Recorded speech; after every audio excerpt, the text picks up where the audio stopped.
Okay, guys, so the first book we're going to read is called Trudy's Big Swim, How Gertrude Ederle Swam the English Channel and Took the World by Storm. And this is by Sue Macy. It's illustrated by Matt Collins.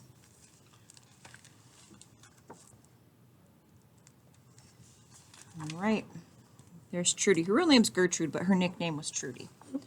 Wind buffeted the tugboat Alsace in the rough waters of the English Channel. With each gust, the men and women on board steadied themselves before looking anxiously at the churning sea. They scanned the surface and did not relax until they spied a blur of red moving rhythmically through the waves. Gertrude Ederle, in her cheerful swimming cap, was still going strong. At 7:09 that morning, Gertrude, or Trudy, had waded into the surf from a beach in France. Her goal was to swim all the way to England by crossing the waterway between them, the English Channel, at its narrowest point.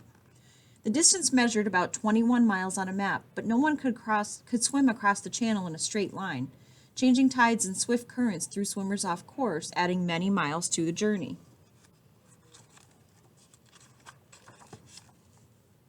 200 people had tried to swim the channel before. Only 5 men had made it, and none on their first try.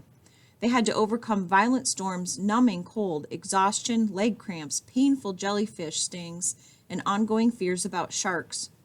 Trudy's trainer, Bill Burgess, had failed 12 times before succeeding. Goodness, there's jellyfish and the sharks. Now Trudy wanted to be the first woman to conquer the channel.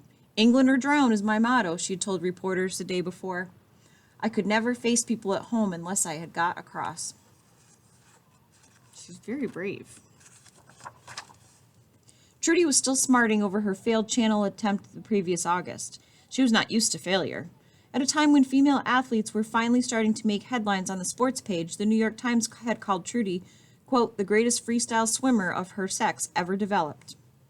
She had burst onto the swimming scene as a teenager in 1922, setting records in 6 different sprint distances in one day. In 1924, she earned 1 gold and 2 bronze medals at the Olympics. By 1925, Trudy had set 29 records in events as short as 50 yards and as long as half a mile.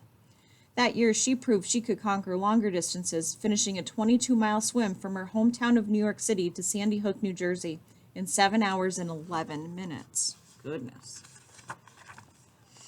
Now Trudy battled the swelling waves of the channel, lifting her arms high to slash through the whitecaps. The summer of 1926 had been unusually cold and dreary, but when she set off this morning, August 6th, the sun was shining and the water was calm.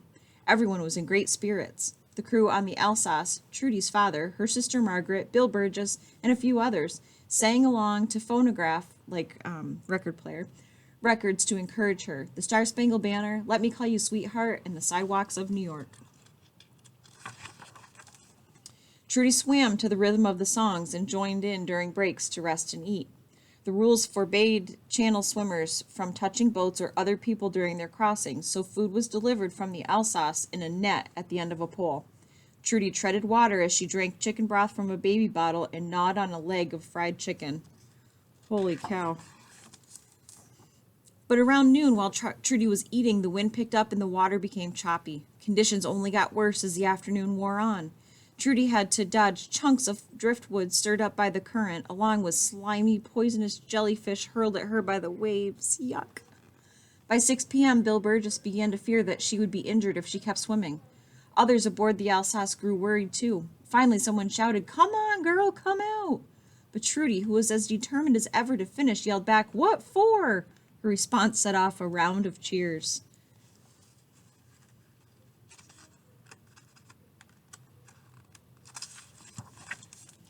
Trudy originally planned to swim to the British town of Dover, but at about 7:15 p.m., the tide started dragging her in the opposite direction. It was very difficult when I got close into Dover, she later remembered. I felt as if the sea were pulling me right away from England.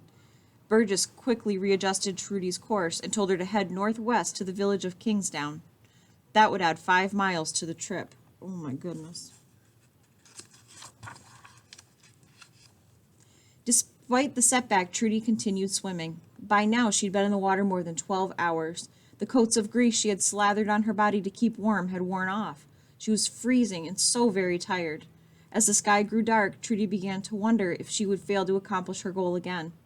She called out to the Alsace to ask if the crew thought she could make it. Assured, they yelled back. They were certain she could.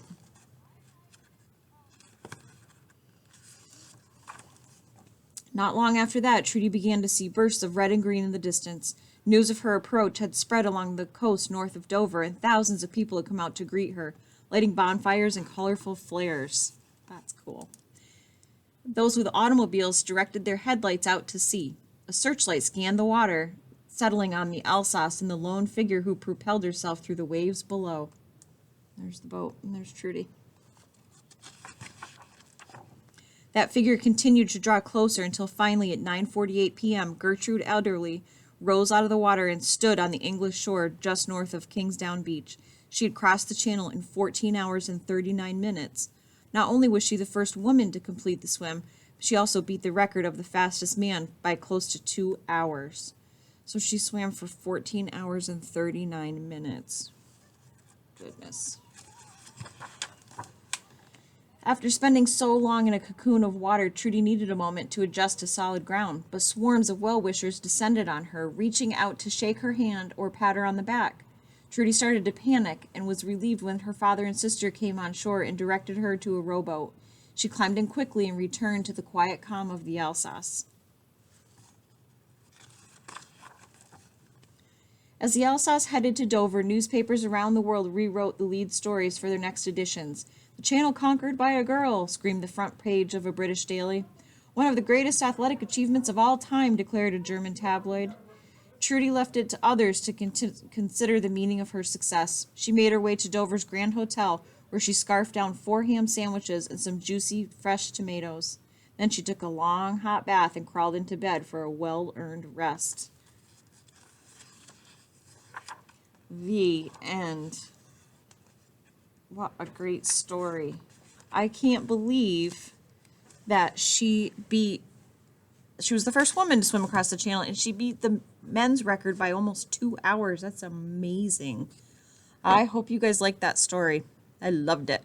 See you soon.